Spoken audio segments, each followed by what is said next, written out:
It's the UPX Podcast, baby. Glad you tuned in. Got your host, ThankMeLater, and you're stupid to win. Might be coming up. Session as soon as you begin. Start out king of the street, then lock in iconic in. Welcome to Upland. Grab your UPX, man. On your way in the door, hit you with $4,000. Get to buying and gripping, then to selling and flipping. Over to moving and shucking. I'm Scrooge McDuckin in UPX. Welcome, fellow Uplanders. We're live from Las Vegas. I'm your co-host, Too Stupid to Win, and I'm joined, as always, by ThankMeLater. What up? First time ever in person this morning. This is so cool. We didn't realize this. I honestly thought this was like a pop-up that Upland had rented. I was like, oh, that's kind of cool. This is their office. Like, we're in the heart of the Upland office in Vegas, which is so cool for me. I'm kind of a nerd, like sitting here, you see the Upland cubicles.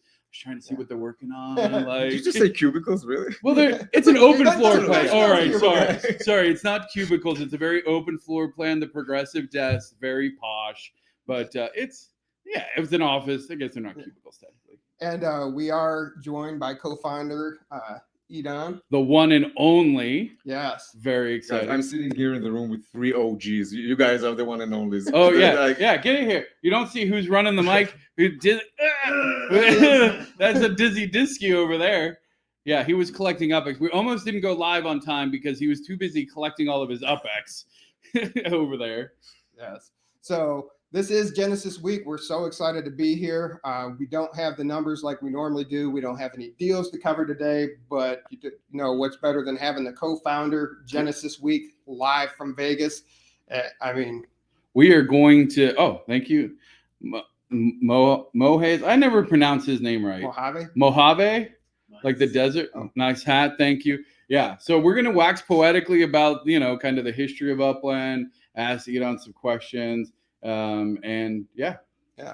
So do you got to tell us about your top hat and all the special care you do for it? No, I won't bore the audience with all the special. This is a very meaningful top hat to me. It is a very nice top hat. It is where the idea for my Explorer came.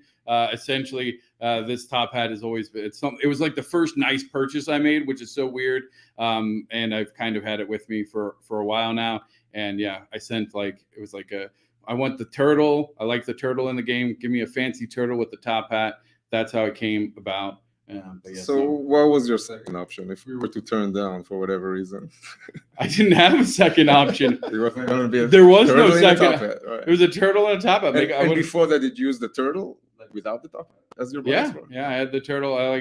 Because I like the idea of it being like the turtle mayor. So if people just had like the Turtle Explorers, because there was a time where I got several people to just change to the little Turtle Explorers. So then, originally the custom Explorers were facing the other way. I think so. They were facing the different way than the default one. So it was kind of fun. I felt like I would try and find groups of turtles, and then I would send my Explorer there, and then I would take a screenshot of oh, look, I'm little turtle mayor. Because I'm a nerd like that, and so I really like that. But yeah, I didn't have a backup. I didn't have a fancy idea for anything.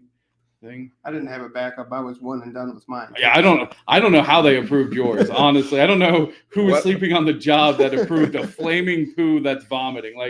Where is? I thought I was joining a nice, cute game. There was a llama. There was a professional turtle. This was a game that was going somewhere, and then all of a sudden it's what are you? I get we're in San Francisco, that you would expect that on the streets of San Francisco. I thought we were trying to class it up, but can't class it up, Dirk. But anyway, Genesis Week, year 3. Now, as a founder, well, we'll get to that one in a minute, but we'll get to that question in a minute. But you guys put a lot of work into it. Genesis Week keeps getting better and better. So this is a lot of months leading up to this. What are you most excited about this week? I think it's first of all just being able to meet all of you guys in person. This is absolutely the thing, and it's actually the first time we as a company, or at least part of us, get to meet in person as well. So again, we're graduating COVID times, right? That's true. And we have about 40 of our team members coming in person. Also, that's super fun. Even for us, meeting our own colleagues in person, that is very, very exciting. Meeting the community in person. super excited about the amounts of people that signed up and showed up. Again, we couldn't have hoped for a better outcome. Hopefully tomorrow goes absolutely amazing, and just seeing all the new launches, with cars, with the Genesis car giveaway, which is, I think it's an amazing piece of NFT ownership material. Right. I can certainly appreciate owning Genesis NFTs. Yeah, I can probably. Yes, I can appreciate owning Genesis NFTs. I'm good with that statement. and we have an amazing party going on tomorrow night at Illuminariums. It's a really special venue, and some of us will be able to attend, some of us will not. Hey, it'll be streamed live. Hey, you can catch it live. Yeah, that's called the rehearsal. Oh. For those of you who don't know, Dizzy and ThankMeLater was bashing because I wasn't able to make Vegas due to a wedding that's going on for my sister-in-law, and then I was able to free up today to come out to Vegas just for today, in early, out late, and then we got everything going on. So it's been a running joke with Dizzy and ThankMeLater and myself for a couple weeks now. First, it wasn't, you're not making Vegas, haha, and then it wasn't haha. I felt bad.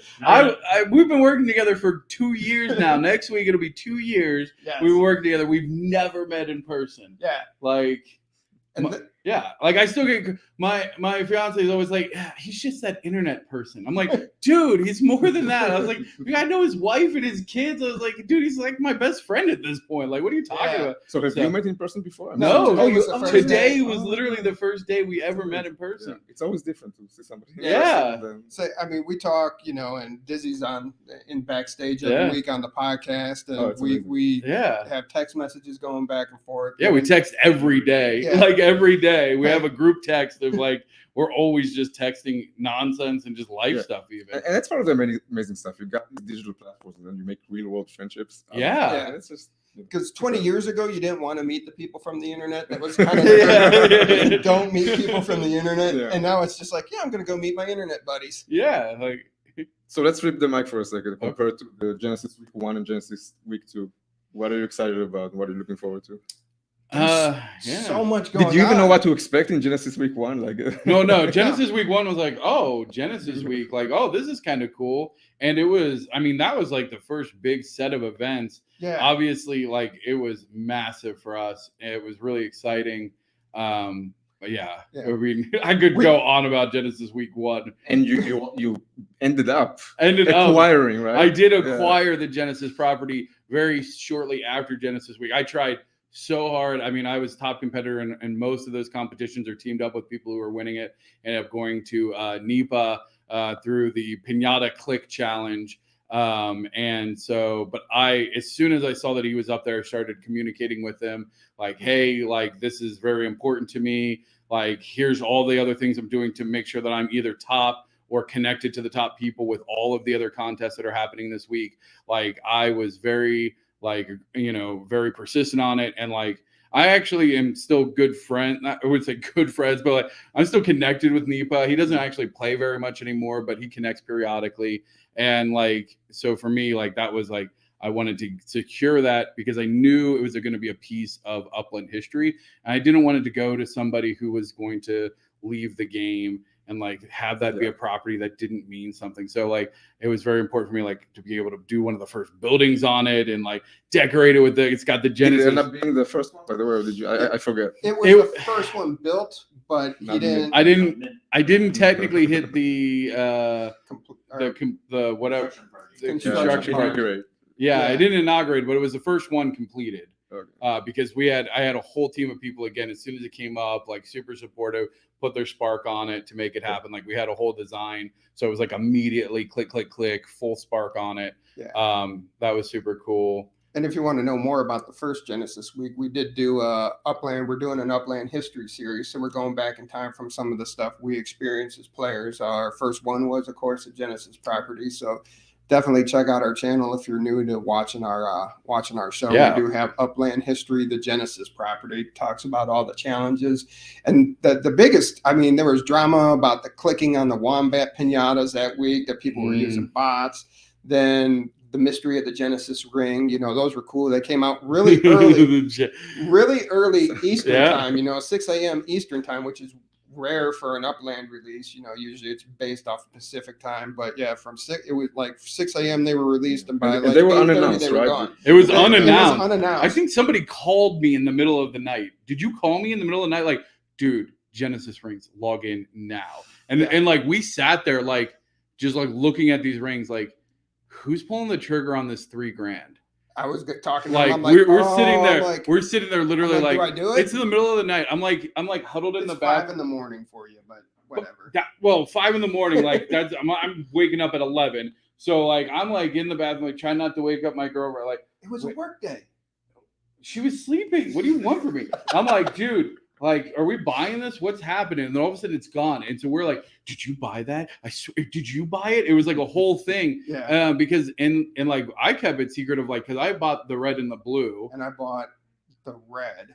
Yeah. And so like, because it was kind of like a thing of like, because it wasn't on the blockchain at that point. So like we hid, like, because we didn't really want people to know who bought what. Dizzy, of course, Mr. Rings, he's got all the champion rings. He's floating around Upland with it now. Okay. Has either of you sold yet the Genesis rings through Ventures? Oh no. Oh no. No, you don't sell that. No, I got mint 1 of the first Genesis ring too, by the way. The blue Genesis ring. Nice. I do have mint 1 of that. That's one of my that's a good one. But no. I would never sell those. And the design of the Genesis ring keeps getting better and better each year. Oh my gosh. Yeah. This year. Gorgeous. And I think I had like 6 weeks. I think in a couple weeks I can get my opportunity to buy one. Really? Yeah. That's how long I was in line. Oh, I see what you're saying. Yeah, in the queue. Yeah, I think my queue spot's up in 6 weeks. Yes, I see what you're saying. Yeah, so that's funny. I don't remember. What was Genesis Week last year? I feel like, because Genesis Week, the first Genesis. Solid rings like this. That was like a wedding ring. Yeah. Oh, yeah. But like, was there events? Because like the first year was so big, and then the second year was. Like, but like, what was the big giveaway? Because obviously the Genesis car. 10 Spark. Yeah. 10 Spark? It was, you gave away 10 Spark? That was a top, that was the prize. Oh my gosh. Where were you? Not winning 10 Spark, apparently. That was when Spark was launched. Yeah. Oh, okay. I'm sorry. I don't. Usually I remind them of this. No, that's a huge prize. I didn't realize that. Usually the way the show works is, hey, TML, we're going to talk about this, and this. Yeah. And then this happened, and this happened, and this happened. He's like, got it. You gotta like. So you can't you got to prepare. Yeah, you can't surprise me. My brain don't work like that. Like, really? It's a top end. Yeah, it's a top end. Keep all the crazy in. Oh man, 10 Spark. That's a good prize. Oh yeah. Man. Who won it? Do you remember? No, I do not remember. I don't know. I didn't really participate in that particular week, did I? No, because you did. I don't know why, but you had something with work going on, so you couldn't be as active. Oh, yeah. Because you were upset about it, because we realized the importance of Spark and how much Spark is actually going to play into the game, and realized how huge it was going to be. Right, so if we're there, let's compare top prizes 1, 2, 3. Well, I mean, it's obvious the best Genesis prize, property. Genesis property. Yep. I'm going to go Genesis property, Genesis car, then Yep. Spark. Because Spark, you can get 10 Spark in a Spark week. Right. You got that. You know exactly what it's worth. Yeah, right? you know what it's Yeah. worth. And again, it's a known commodity. So it's like a great prize. Although back then it was the Genesis of Spark, right? So it was some kind of like Yeah, but it's not. It's it's not a collectible. It's a that fungible. Spark's it's fungible. Yeah. Yeah. So like 10 Spark is It's worth. huge, but it's not a Genesis property. It's or not vehicle. unique in the sense of like, again, we don't even know who won it. Like We don't. do. We just got to look it up. All right, But like, so what's the price for Genesis Week 4? what's Ooh. if it doesn't come out beforehand, first Spark mine. That would be like the first mining operation for Spark. Assuming it doesn't happen beforehand. So I'll throw this out there too. Some of the questions coming. Oh, we got questions. Yeah, or just kind of general comments. I don't know if it's for this podcast or for another one, but basically kind of just any updates on neighborhood ratings was one thing, and then additionally people were kind of asking just about I guess more happening this week versus kind of history of what's been happening in the past. So What's happening this week? We'll get into that. Yeah, we got time. My goodness. People aren't. They're like, We're like- You can say communities are demanding. Yes, they are. We're 15 minutes in. My goodness, you got to ramp I'm up. like, man, I swear thing, I'm out. Jeez, old Pete. Yeah. In Russell, if you can't get 10 Spark in one Spark week, then you you gotta try harder. Russell Sorry. envy. Sorry, Russell. Yeah. So we have for questions or what's Oh, okay. So- Well, you completely disrupted our flow, Dizzy. No, he's doing a great producing job. He chimed in to let us know the community had questions. Yeah. All right. So wait, what's your All right. what do you think? What do I think for week 4? Let's see. We got Year 4. Year 4. So we went property, spark, car. You say mine. I think because then we go I back said to the life token. Then. Oh, life token. That's what's up. Well, 10 life tokens. wait. We got kind of a smirk. So Unconfirmed smirk. You guys saw it. Roll back the tape. Roll it That's it. Life All right. token. All right. We cracked it first. We cracked confirmed. We got the smirk. No, that's I like that. I'm changing my answer because that tracks. I like that better. Yeah, I had Because you, I also want mining to come out before then, but that's really hopeful thinking. now. One of the things I do like about Upland is how much in the beginning you and Dirk and your team listened to the community and listened to our ideas, our thoughts. Now, as one of the co-founders, you and Dirk sitting there dreaming up Upland, what Upland could be, and it's your baby, and everybody wants their baby to be a certain way. But you guys were very receptive, listening to the community about how to change it, how to drive it. How far away is what your vision was 3 years ago to where we were today? How much has that changed? So first of all, I think it's pretty close, and we've kind of like been fortunate to be in a position. A lot of times you have startups, and most startups they pivot. They start out with an idea, and then they have to pivot to find kind of like their groove and their business. We were fortunate. I think first of all we had a great vision. The timing for us was really good, right? We picked up. We just saw, NFT emerge back then with CryptoKitties and the early projects, right? We looked at NFTs. We came from a good mixed backgrounds of, Dirk more from the decentralized economies. Me coming from the, gaming casual mass consumer spaces. We basically married these capabilities, put together a vision around NFTs, and the timing was really good, right? So we were fortunate to be able to go out with a product and, be a bit ahead about the market. But the important thing is that allowed us to stay very, very true to our vision. And, not a lot of startups get to have that fortunate experience.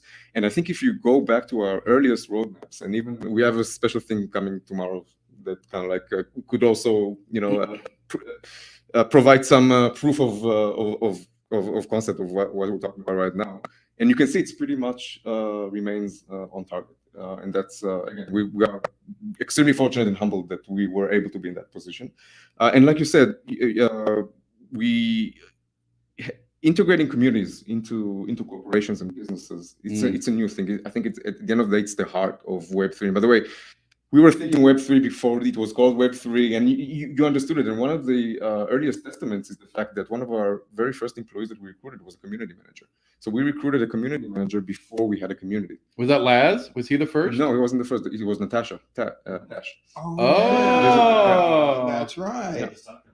Yeah, and we knew that we needed a community before we even had a community. So it's not that it's kind of like we hopped on the wagon or something. It was built with a purpose. And again, with my experience with previous company that I was involved with, it was never that tightly coupled, right? Yes, there was a community, but we didn't know their faces. We never kind of like, people like who run products, they probably know the term user interviews, right? You don't need user interviews. All you need to do is be tuned to your community. That's your user interview, right? These focus groups, stuff like that is obsolete in the futuristic world. And not a lot of businesses and corporations know that yet, but everybody will take that evolution. There is no such thing as a business without a community. Even if you're B2B, if you sell to enterprises, doesn't matter. You have a community of consumers, and they need to be tightly integrated. And Web3 also gives the most important thing, which is allowing the community to actually participate in value creation and value extraction. And that's the game changer at the end of the day. And this is companies that don't adapt to that mindset, they'll get left behind and become extinct. And who knows how long it takes. But it's going to get. That's really good. And if you think about it, from a business standpoint, if you look at the Fortune 500 companies from 1950 to today, like some obscene number like 460 or 470 are no longer existent because they didn't adapt with it. Yeah. They stuck to their model and they stuck with what they knew and they weren't flexible. So it's Yeah. And also again, this is not necessarily coming from a utopian mindset, right? This is going to be at the end of the day good for business for these companies. And my kind of like expectation is that the world is going to see the fastest company that got to $1 trillion valuation, the fastest coming in from this space. I think the first one was Apple. I think it took them decades. yeah. But I think the fastest company to reach $1 trillion valuation will come from somehow this because you get to experience it once you open up for communities to create and extract value. You become a facilitator. But then the way it can grow and scale exponentially once you get it right is limitless, and suddenly you stop depending on your own team. You're basically dependent on the economy. And then you just enjoy the fruits of the business from the facilitation process. And at the end of the day, when you also married now governance and kind of like you get to a point where maybe communities get to pick who is the operator and who gets to enjoy the business opportunity. That's another step function forward. So again, we're really the early stages right now, right? We're figuring out the right ways to do these things. You see different projects taking different pathways, and that's fine. And everything will evolve in its own way. But I think what people are missing is that you're seeing now the buds of a tectonic shift in mindset in how businesses operate, especially business to consumer businesses. Yeah, no, that's really interesting because I've definitely seen that in the space of like you're talking about brands and connecting with the consumer of like they do have these communities because I mean people see the social media followings and things like that, but it's kind of like again it's a following and like as opposed to like a community that's building like from the ground up because exactly. You're being fed. Yeah, you're getting fed what you pitch. You don't participate, right? You maybe talk back maybe once in a while. You get somebody's attention and they reply to your talk back or something like that, but it's not participation in the economy, right? And I think the community is the reason a lot of us have stayed. Yes. Like because I mean, you know, we all obviously love Upland, but like if like day one, like being in Telegram and like getting to meet people, like you know, we came for the NFT and the profit potential, but we stayed because like we have like our friends here now, and it's just like the community that we're building, and like it's just a different experience. And like I never thought about the fact like that Upland came into it knowing like community is going to be the center, like because again, from a gaming perspective, most gaming places have a community, a Discord or whatever. Like we have guilds and like that's not an uncommon thing in there. But for like the actual company like vision to be like it's going to be a community that drives the value of this to the rest of the community. I like that. Absolutely. And you know, keep in mind through this 3-4 year journey that we've gone through, like we've seen at least 12 projects, if not more, that try to cut up the world and sell it. I think I'm on Facebook all the time. Yeah. And another thing people may be kind of like missing is now Upland by now has gone through an evolutionary process. So we've been kind of like vetted by investors, by players, by the community, etc. And even if you have like a lot of other projects and well-funded projects, even they haven't gone through the evolution process that Upland has. So when you look at Upland now, a bit more mature, 4 years into it, it's a completely different story, and it's kind of like being proved and kind of like let's say validated by huge amounts of individuals. And there's not a lot of projects that are based on crypto, especially like consumer facing, that have that much activity and followership, even if it doesn't look impressive compared to Fortnite, whatever, but it's still impressive compared to other projects in the ecosystem. Sandbox and Decentraland, they don't have the active users like Upland. Nowhere close. Upland blows them out of the water with active users on the 7-day, 30-day. And how does that make you feel when you have news articles come out, the top metaverses to be involved in it, and Upland's never mentioned? Is that okay as you're still developing it, or do you feel a little slighted and it gives you guys a little more motivation? I think it's both the upside and the downside of the path that we've taken, because we've made it. So I'll give you the story. I may have told that story several times. So I was recently in Brazil when we set up our Brazilian team in Sao Paulo, probably 3-4 months back. And we have a lot of players in Brazil. Yeah. And I was taking a ride with one of the players that we met by chance, and it's funny, like people identify the llamas. And like, you know, Yeah. oh, you play Upland? No, I am Upland. I am Upland. There's the I'm quote of the kidding, day. I'm kidding. I am Upland. That's me. Anyway, so we were like driving, and he goes, yeah, you know, I own like lots of NFTs. I own NFTs on Ethereum and on Polygon, and I told him, you know, you own a lot of NFTs on EOS mainnet and in Upland. And he was like, yeah, you know, I never thought about it. Damn. And that's the thing, is because we make it so easy and so simple. I think that's part of the secret of what makes Upland successful. Okay, is that we try to deliver the value proposition with hiding all the complexities and trying to appeal to much broader audiences of mass consumers.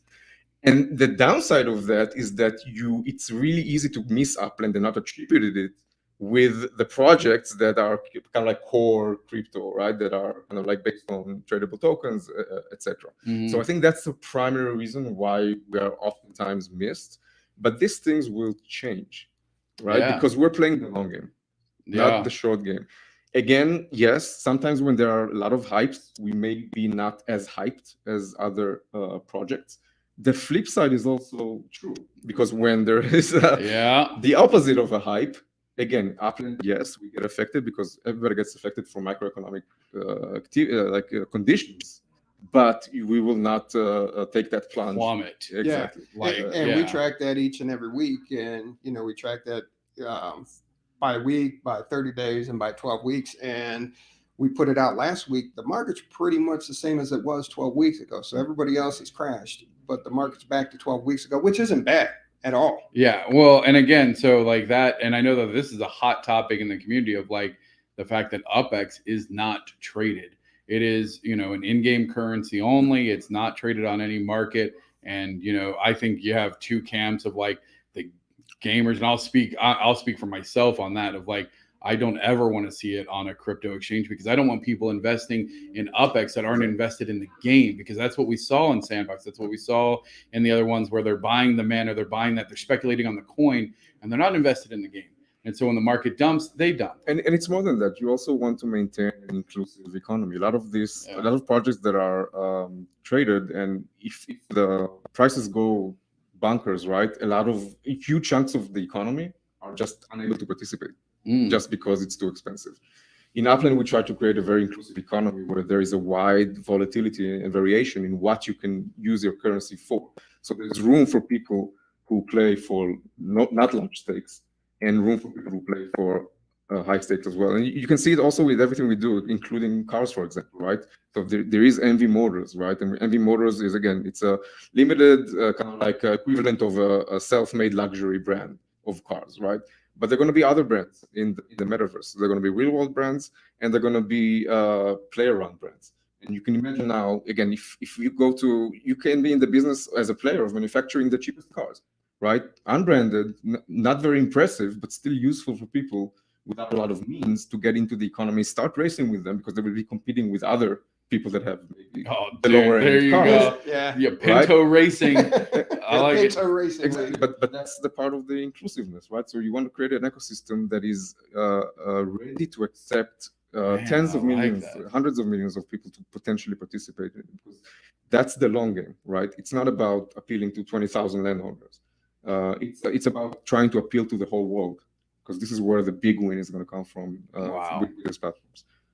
I got chills. I never even thought of it, because again, like it's so hard, because you guys are thinking at such a different like wave level of like how it's been done, and like that's how major change happens. Because you talk about, you're like, I don't understand how you're gonna have MV Motors, and then how are you gonna bring in a brand, and then but like when you explain it, of like, well, no, because you like these are all the different things, and yeah, there's gonna be rooms for the Abdullahs to come in and just be able to ball out in their name brand high end, and they can go race in that high end stuff. But then, you know, they're going to have, you know, normal races for people, and we can just, you know, buy, you know, cheaper cars and stuff. And if you're really good, you work your way up. And work your way up. Oh, dude, like Green Turtle. Shout out to our boy Green Turtle, making it from nothing to something. I love that. $5 to.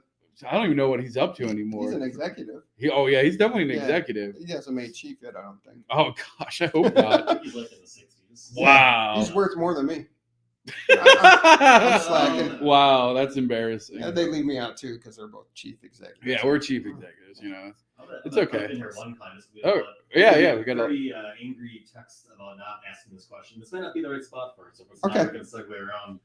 But a lot of questions on will there be higher interest yields for finished structures in the future, or basically any utility around structures? Should we cover this now, or let's cover maybe more tomorrow? First of all, we have an AMA tomorrow, so Yeah, absolutely I love agree. to cover that. But yeah, I don't know if you guys have things that interest you, I think, or I mean, from the structure perspective, I don't know. I don't think that they need the yields. I think like the renting opportunity for me is going to be interesting, and like how you actually use the property. You know, I'll do a shout out. Like again, we're starting to see creative builds like the Encino Eye or Warrior King Bones Balboa. Let's go. Where I don't know if you've seen it, we're actually using huge areas of land and the property sizing and coloring to build cool things. Which again, okay, fine. You don't have, but I don't see why it needs to increase yield once you have renting and you have your meta ventures and you have other things like to me, then that's why you want it, because then you're almost like playing The Sims too. Yeah, like so- I want to decorate. Where am I storing all my NFTs and that? Like, and here's a different direction, right? At the end of the day, yields are subsidies, right? Yeah. So from the economic perspective, and you want to use them only when there is no other natural means. So, for example, the high interest rate, the high earnings today, which you said, I think it's 14.3. 14.7. And it started at 17.3, went down to 14.7, right? It's still high earnings, right? And it's meant to kickstart an economy that's growing. Now, as the more there is natural transfer of UPX between players, the less you need to depend on subsidies, and that's where kind of like it is expected that those earnings will keep going down over time. And the same goes for any type of incentives you're injecting, be it a starting bonus, be it a treasure you put on the map. And again, to get to a point where you say, okay, I want to give more earnings based on a certain condition, it has to be a really good reason why.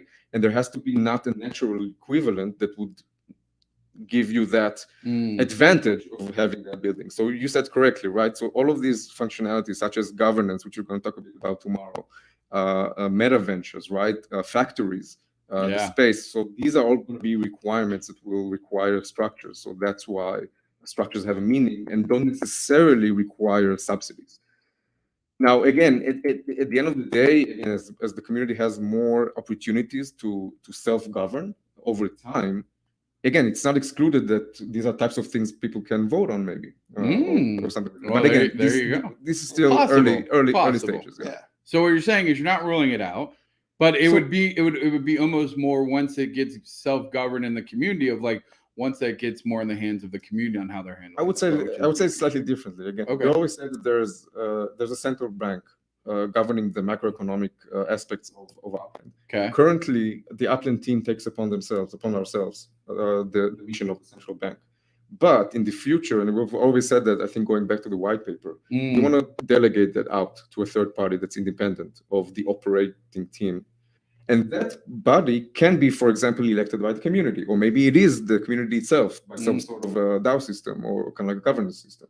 So at the macro level, yes, these are decisions that we hope to be at a position where we can delegate them out to a third party, just because we think it's going to be favorable for the economy, that it's not dependent on the operator. So now with that, do you see something as big as like the UPX being put on an exchange, being put to that kind of governance, or is that always going to be a core decision? It's hard to say, because again, if we as the operating team lost control of that decisive factor to an independent party, then we lost control. It means that any decision can be made, right? So theoretically, that could be something that could be decided by a governing body. We currently do not have any plans. Again, we reiterated a lot of times the reasoning for that, right? Regular reasons. It's about, again, protecting the economy and like you said, making sure that people who use that have a vested interest in the game and not just speculative interest. Which is so important. Before too, you have like hypothetically the Federal Reserve in San Francisco, which I know, but have a building like that where you have again either a third party player in the game or a group of players, or they could just basically be the exchange, kind of again where we have this opportunity before where people were maybe selling UPX outside of the game, but could you have something inside of the game where it's a percentage of the dollar, could be even at some point greater than 100% if UPX is no longer minted, but let's just say hypothetically 80 cents on the dollar, whatever it might be. Could there be a mechanism within the game where, again, there's a market or Upland or somebody kind of managing like that exchange, but by any chance? But Again, UPX is not meant to be traded outside of Upland, and again, I think we took a big step at allowing the moving of UPX in between players. Again, this isn't, you don't like that. I mean, I've yet to It's still hard. I've yet to be able to use it. For 60 Yeah, days. because I have to hold it for who's got UPX in their bank for 60 days? He sends me properties just to hold it. He goes, don't accept it. It's like, Oh yeah, that's the only way I you can $1 do it. million for this property, and it's like a 1900 UPX property. He's like, just hold it. Just hold it, because if I see that up top and then I'm sitting there and I'm like, oh, I'm gonna go buy some stuff. That's what we need. We need a savings account. So you have your spending account and your savings account. But I just go, it's so difficult. Like, I mean, we still. But by the way, that could be something that's done via third party tools. Yeah. But I just go like, there's to me, the Balboa King. If you did not see that. That's impressive. yeah. It's 143 properties in total. It'll be well over 200,000 spark hours at this point, depending on how many apartments we end up putting in there. So I've been trying to find out. I don't know how much some of the landmarks, how many spark hours, like the landmarks or things, but I go, this build might be more spark hours than some of the landmarks. Just nice. Speaking of landmarks, when are we going to get all the San Francisco landmarks? Yes. San Francisco's Genesis City, and we're seeing them pop up in New York, and we're selling all these landmarks. Let's build San Francisco landmarks. Yeah, absolutely. I think, again, what you're seeing ties back to part of the reasonings why we are double downing on basically relying more on the community than ourselves to produce content. And the fact is, our team it's not like 120% swamped, it's like 320% swamped. And it causes bottlenecks that we need to relieve. So the good news is that there's a lot of landmarks almost ready to push through the pipeline. Kind of the bad news is that there's always competition between cars and legits and landmarks and structures. And again, that's part of the reasoning why we came to that realization. Again, when you rely on your own teams, you are just limited, both in creativity and the amount of output you can partake, etc. Once you start utilizing and handing over the opportunity for the community to do these things, suddenly it exponentially grows the ability to deliver. So I'll throw this out there because this just made me think of it. So then, if a landmark's coming up, why not put that to the community to design the landmark and then give them a piece, like it is something 10% of the sale, because we got some talented people out there. Exactly. So if you basically, at the end of the day, if you come with your own design, and that's part of the UGC pathway for structures, you'll be able to utilize that design. So if you don't have the patience to wait for the Upland team to create the landmark, you can definitely come with your own. And something we talked about today at brunch is a new release of a landmark. You already have it designed, ready to go. You purchase a landmark, drop it, and they can start getting the community to bring the spark hours. And that would be, and I understand what you just said too, but that was something we were throwing around as ideas. It's kind of, Now, speaking of, your team's tax at 300%, when you guys got the NFLPA Legits deal, it was kind of like the nuclear winter of Upland. Everything just kind of went. There was a definite dead frost, it felt like. And we know that in the future you'll have more partnerships of that magnitude. Are you guys positioning yourselves so there's not the nuclear winter again when you have a big partnership it takes time for design, the legalities, and all that? Absolutely, and that's the simple reality is that back then, like a year ago. That was before your Series A. That was when you were exactly. smaller. The Upland team was about 40 people or so. Yeah. And we're now at probably more than 120 in the team. Cool. But even more so, every now brand partnership that we bring on, it will come with again more opportunities for revenue, more basically engagement for the game. So it does come with its own set of resources that are going to be allocated to it. I think you can start seeing also, like if you take several past months of the roadmap, you're going to see deliveries in parallel, right? Like, again, I don't know if you were surprised by the hackathon or not, like, for example, but this is something that we worked on in parallel that came again, it's a delivery of the first actual developer tools that you can actually use to manipulate people's no, assets. super cool. And that came with meta ventures and with submergents and with other features that we were working with cars, with races, right? Like again, you haven't seen yet the demo of the racing, right? Yeah, we saw okay. South by Southwest. Yeah, you guys should demo it there. Yeah, perfect. Yeah. So again, we're going to talk about it a bit in the roadmap, but we're going to start releasing some of this stuff so people can play around with it with the cars that they own. Yeah. And I know you guys are car owners, so you just told me. Well, two car owners and a van owner. Yeah. Okay. He's got a van. So wait, can you answer this? Because there's been speculation. So there's like the model. I think R or S. What's the trims? Yeah, Series 1R. Series 1R, which we speculated was racing trim. Oh, yeah. And then what's the E for the van? So forget about the names, right? But at the end of the day, if you look at these are different trims of cars, right? So usually they would relate more to the rarity, right? So you always have the base level, and it comes with its own predetermined max mints for each model year. Okay. So I think that information was released. I don't know if you've seen it. Right? Which was the base cool, level. I think for this, and don't quote me, but for the Series 1, I think the base level was 100 mints for each color, if I'm not mistaken.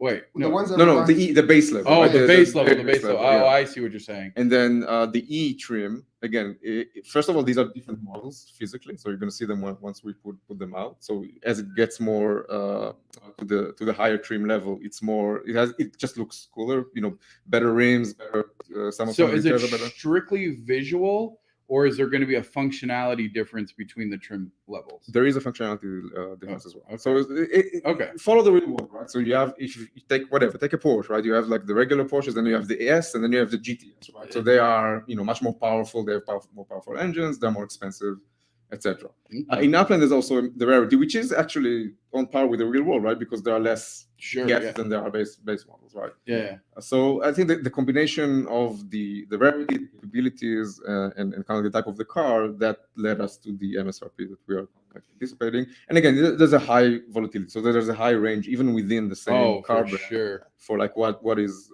expected to be expensive. So will that adjust now that because the auction had way higher. We were speculating at a solid 2x, 1.6, 1.75. Because we were talking ahead of time. I'm like, I'm willing to go 3x on the MSRP on the cars, and he went past TML went past his limit, and I had to be waiting to go past my limit. I'm like, no, I said I'd only go 3x, and then I pulled I didn't want to. So why did we do 15 or 16 cars and 6 vans? Why 6 vans? Again, I'm not the one to design this, but at the end of the day, these are intended to make these things a bit interesting. And again, it was fun. We had fun. To make things interesting, there needs to be some. But by the way, the vans are super cool. Yeah, the vans, but the E-trim are cool. Yeah. And by the way, keep in mind, vans are going to have really, really important utility. Yeah, I got a Genesis van. But by the way, the artisan van, that one's sold. I think. $4 million. Yeah. Oh, it was cool. I was there for a solid $3 million on it, but I did 2.8 to get into the coupe, and so I couldn't go much. I had my 2.8 bid sitting there, and I just didn't pull the trigger because I set my limit, and that's one of the things we always talk about is know your limits. I'll give you a secret about games in general, right? Frustration is that little bit that makes everything exciting, right? You can't have always just wins. Yeah. It is a part of it. But again, I wouldn't even go so far as to call it a frustration. I think it's an amazing piece of Upland history that you. Yeah, that's true. You do. Like, I don't want to spend 2.5 million UPX on a van, and then Dizzy was like, "Oh, you're in 22nd place." I'm like, "Oh, thank you." He was so relieved, and he's like, "We updated, and you're in 21st place." I was like. If you want to see the live reactions, we did have all three, Dizzy, myself, and Too Stupid, doing the silent auction closing live, and it was intense for sure. And then we actually did the bids, but that was a whole auction that took too long. Hashtag Team Red though, so hashtag Team Red. That's what's up. Yeah, I got Mint 3 Red Coupe. What up? That turtle is gonna be flying through Upland. Believe it. And I'll be your pit crew in my van. Yeah, and then I'll carry all my gear. We'll carry all the gear in the UPX van. Yeah. Great. Yeah. All right. What else? We got there's been a lot of questions. Again, I think some of the things we probably cover in the AMA tomorrow, or maybe in future Upland releases. So comment where we can or cannot. But just general questions more about, okay, so I've got Spark, I can build buildings on it, but why should I be building buildings? Can I get additional yield or compound yield? Or if I don't have a car, I don't have a factory, why would I want Spark? So I mean, there's the epic. Well, I mean, but the Spark, like if you have Spark, there's places to rent it. So again, you see, but like that's what the thing is. Right now, we're building towards that. Like if you right now, like that would have been the same question of, well, why are you buying land? I guess we had yield, but like, why are you buying block exploiters? Why are you buying NFL? Like we're at the beginning. Like if you can't, like you have to appreciate those buildings are going to have utility. Like people that don't, and I guess if the question is what utility are they going to have? Let me walk you through it. I think it's amazing, but let me walk you through a scenario. Okay, so racing. So one of the most incredible thing about races in Upland, and we've seen like people kind of like say, hey, that demo you put out, that's not the best graphics, right? What is it? This is dynamic racing in a 3D map, right? You can't expect like amazing performance, geared to mobile devices. But taking that into account, you can take any road in Upland and create a racetrack out of it. Now imagine the following scenario: somebody creates a successful racetrack that people love to race at, and they, as you race more and more on the same track, you get experience that is kind of like bespoke to that specific racetrack, so you get more expertise in it. And it becomes a popular racetrack. And now people are spectating that race. And there are buildings around it. So first of all, maybe the properties around that racetracks, first of all, they may increase in value. But now, as you people look actually and spectate on races and participate in races, you're gonna see outdoor decor items pop up that are geared towards the race, right? So as you go through the race, you're gonna see these visual things that distinguish that racetrack from other racetracks. Similar to how you see in any racing game. Who's going to build those outdoor decor? How is it going to get done? Well, you need to manufacture it. And how do you manufacture? You manufacture with Spark. So everything at the end of the day ties together to create utility and demand for all of these things. And all of these things require resources. And again, Spark is very initial. We're in the early phases, like you guys said. And more utility, more and more people experience Upland in an immersive way. That will require things that actually are there and not just flat grounds, right? So So that's something I'd like to see. We're talking about factories coming out, warehouses. Hopefully you have small, medium, large, mega-sized factories coming out, just not one size fit all. I'm really waiting for the multi-purpose building coming out that has a storefront to it, and then with apartment buildings above it. I've kind of held back on some of my building because I want more than just San Francisco buildings, and I know sure, and keep in mind, buildings can be demolished, right? Right. By the way. Yeah. I don't want to waste a lot of money on that. Yeah. But I mean, I think that is a fair comment, because we've heard that, and even like myself, like I'm very selective on what properties I will build on, because it's just like there's a limited selection of sizes and even colors, like, so you're like, okay, I'm not going to build on some of my premium properties. I want to hold out until there's maybe some diversity in the buildings. Sure. But again, that's where we are going to rely primarily with structures on user generated content. So there's going to be a lot of opportunity for people to present their own models. We've seen the very earliest parts of it, and basically when we did the design contest, right, it was primarily to validate that there is the expertise in the community, and I think that got validated beyond any doubt. There's some talent in the community. Exactly. And then when it dies to governance, then now you can really go full swing, because you're not concerned about, hey, what if somebody doesn't want to have like ugly warehouses in their neighborhoods? So these are some of the things that would be applicable to governance. And now you can open the floodgates, right? And basically allow lots of different models. There is going to be some probably initially bottlenecks with the approval process, because that's something we're setting up the teams and the personnel that would be able to accept applications, work with the designers to actually make it go to market. There may be bottlenecks at the beginning, but this is something that is going to be a learning experience for us as well, and we'll get better at it with time.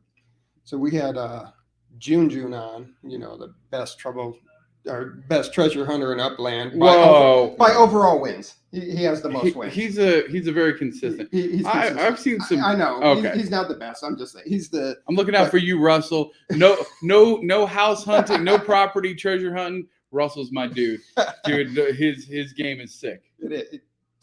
Yeah, he has an unconventional way of doing it, and it works for him. Unbelievable. June came up with a great idea. Spud Wars was a fun time in Upland, and we came up with a great idea of Paint Wars. Paint Wars. What's the next thing is going to be like Spud Wars? Because to me, that was arguably the most exciting, like, generating of interest in, like, I don't know, community interaction. Trailers were horrible, and then the cell towers. But like people were ready to fight over cell towers. Yeah, so like we're talking just Paint Wars. You're like, paint your neighborhood. So your neighborhood gets a color, and then so like here's the color. You pick a team color, and then you paint a neighborhood, and then you paint your buildings in other neighborhoods your color, and then it so you're trying to get your neighborhood to be a certain color, and people. And again, it's very fun. It should be easy enough to just change driven, you can earn paint buckets by doing contests, and it's in treasure hunts, and go tweet to earn 5 paint buckets. So I think it's a great idea, and B, you know what? You can do that yourself with third party, with Unity, with everything. That is things that again, I think all of these the general idea is that anybody with a good idea, right, and some vision and a bit of resources can go and execute now on these things. Because as part of the developer tools, I'm not sure if you're aware, but we delivered also the possibility for developers to get all of the objects on top of the Upland map in a geolocation context. So you can basically reproduce the Upland map the same way that we reproduce it with our racing client. Gotcha. So basically, why limit it only to one ID and have one team carve out X amount of resources? Why not basically go and implement those ideas and actually make a business model into it? And so you do that on top. It's essentially an instance of. Exactly. So then you have, oh my gosh. So what you're talking about, and that's your gamification angle. So you have your base.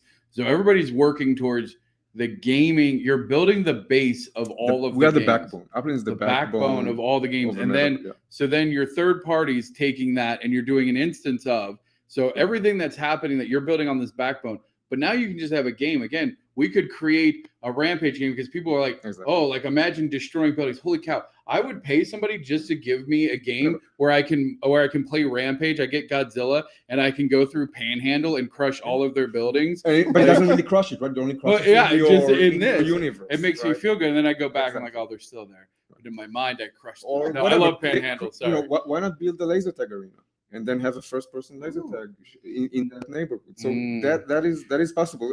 But the point is, though, again, I think these are brilliant ideas. But when we take an idea and work to implement it, we may or may not hit on what the community wants or what is going to be successful or not. Yeah. When you have hundreds of teams all doing different ideas at the same time, okay, that's exactly what we worked so hard to try to untie that bottleneck. So it's not just us putting in the value, it's everybody being able to put in their own value and at the same time creating value for themselves as well. So then what about something, because like the Block Explorer experience with driving, like that's going to be a big thing. So is that an API layer? And then is there any concern? Well, let's start with that because then I got to follow up on that. Sure. So like in that API layer, could, again, like let's say we're playing laser tag or something, can the APIs have access to say, okay, these different Block Explorers will have different attributes or whatever? Like, how does that work? Well, that's their own interpretation. That's the beauty of NFTs, right? So you can have your own system and your own game. And it doesn't have to tie to what it means in Upland necessarily. So but then my concern there would be, so what if somebody goes, I'm going to buy up all of the heart NFTs, and then I'm going to create a game that's based on the heart NFTs. Okay. And then, so that way my in-game value goes way up because I've created something that's specific to a resource or to something that I have exclusive control over. Sure. A better way would be go create your own line of NFTs using, let's say, outdoor decor, not necessarily Block Explorers. Okay. And now you are in control of the supply, and basically you replicate what people are doing today with NFTs, but inside of Upland as a platform. Maybe that's a slightly better approach, but yeah, that's valid as well. If you want to buy all of the specific, whatever, all of the terraformers. So you're not even concerned about that. You're like, in fact, let's take it to one level further. don't even bother trying to use our resources. Go make your own. Look, we're here. They're here. No, I get that, dude. I'm here. Like, what are you talking about? 5 what? 5 minutes ish. Says who? You're taking 50 of them, so let them talk a little bit. Producer Daisy for you, Yeah, ladies and my gentlemen. No, I like it. I like it. What else? Did you have a follow up? No, that was it. Because I was just concerned again, like, you know, hey, does that level? And then essentially the answer is you don't even need to do that. You can control Double click the on the resource. concern though. Do what? Double click on the concern for a second.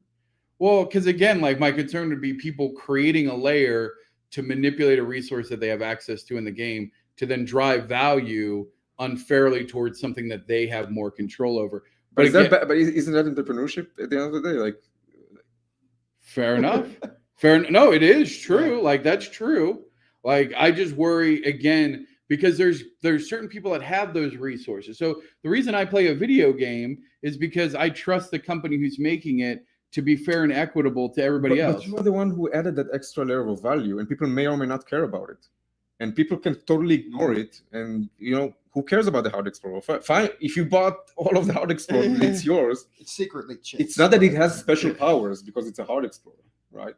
Only in that world. Exactly. And so you'd have to create so only the people who care about what you created, and that's yours to create. So that's a good thing, I think. I guess, yeah, my concern is like that puts a lot of power in the hands of those people that have those only access. if people care about what they built. And if people care about what they built, they did something right. It's not like crypto. Wow. Well, there you go. All right. Build it and they will come is what I'm hearing. I don't know about that, but you know, that's but I like that. You're going to work to so make like it come somebody back. could build like a draft system on top of NFLPA. Yeah. Hey, That would drive. Working on it. Oh. Anyway. It's okay. Hey, stop There's it. no you don't have resources. That's how I'm trying to help you out. I got resources. Green Turtle's got more resources than you. Whatever. He's got $5 in his pocket. All right. Do you have questions for us? I've been asking you questions all I along. know. I think it's I know. Anything? I mean, we haven't given you a lot of chance to ask your own questions. You've been asking questions off of our questions. I don't know. What do you kind of like? I asked you about the prize. I think you gave very good answers. That's good. Yeah. Let's see. What is the community that you are not involved in directly within Upland that you are most excited about? Ooh. Well, if I was excited about it, I'd be involved in it. Right. So maybe okay. So let's see that you haven't found it at least, or There's so many good projects going on right now. there's a lot of good projects. Honestly, like I'm not as involved in Spark. I've only recently started getting into the Spark stuff more. And that's like really exciting. Yeah. Like I haven't really partaked in the sales and stuff. Like I got a little bit of chunk, but now like I'm realizing, especially with the treasure hunting and stuff, like I'm just getting lapped by people like leveling up their Spark. So I think I'm trying to get more involved in Spark, the Spark kind of community. That's been my biggest mistake in the game in the past year is not utilizing the Spark and the treasure hunting and the Spark. Yeah, I think like that's a big, because it's a cumulative resource. Yeah, and it's funny because again, a lot of times people complain there's not enough play to earn, but when there is opportunities to play and earn, it could be the flip side of the complaints. But again, I think it's important to try and reach the pathway to give different types of opportunities to different types of people. Yeah. Is there any chance, and this will be my last thing, I always, like, again, every game I've ever played, there's been a premium currency and a non-premium, because I know I bring this up almost every time.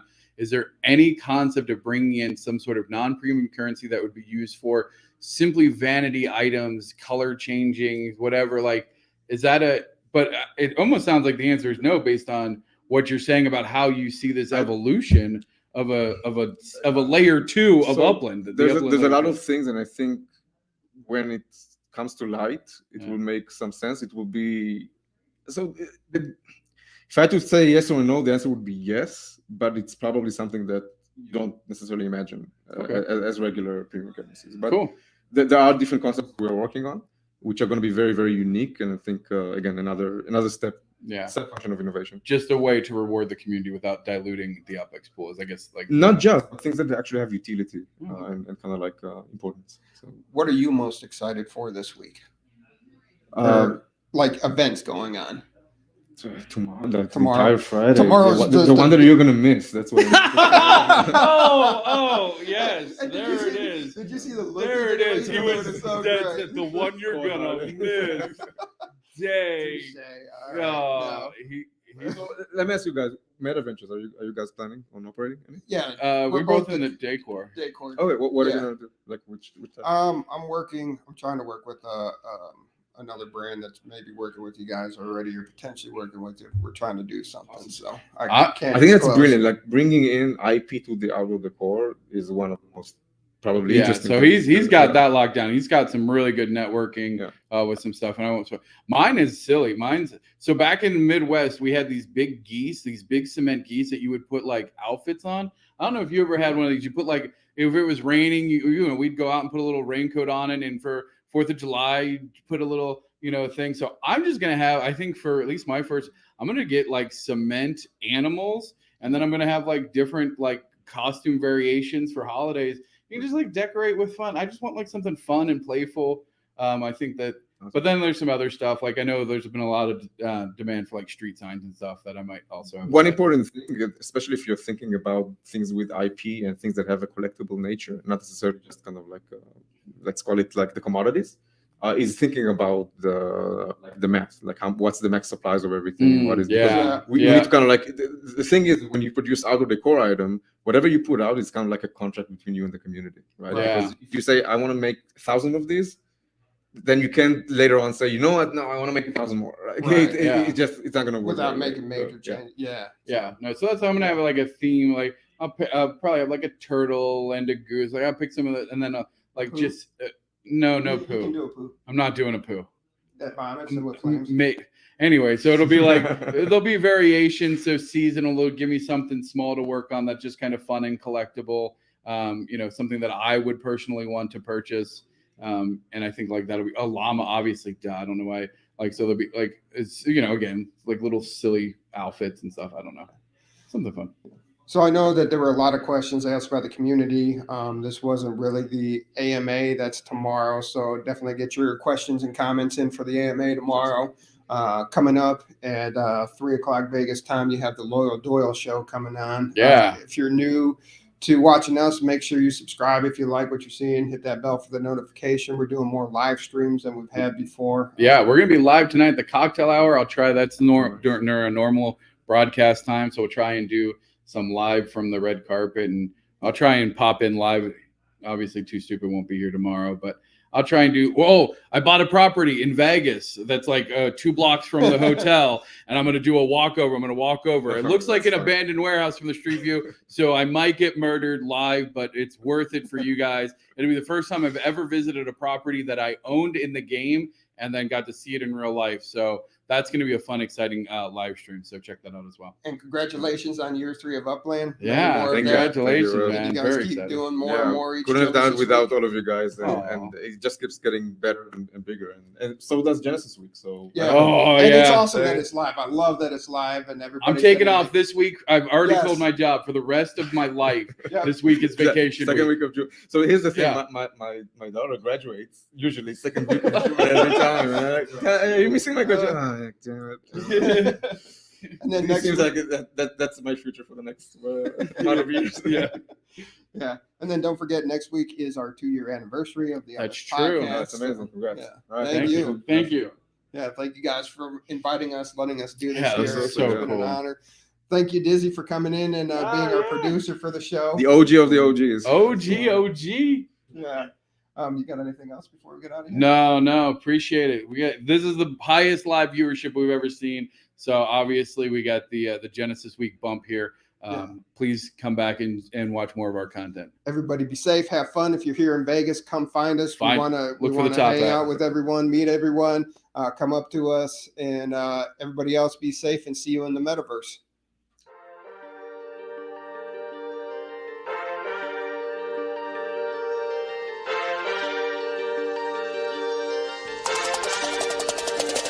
It's the UPX Podcast, baby. Glad you tuned in. Got your host, ThankMeLater, and you're stupid to win. Might be coming up. Session as soon as you begin. Start out king of the street, then lock in iconic in. Welcome to Upland. Grab your UPX, man. On your way, and the doll hit you with $4,000. Get to buying and gripping, then to selling and flipping, over to moving and shucking. I'm Scrooge McDuckin in UPX. Broadcast. Yep. There you go. So I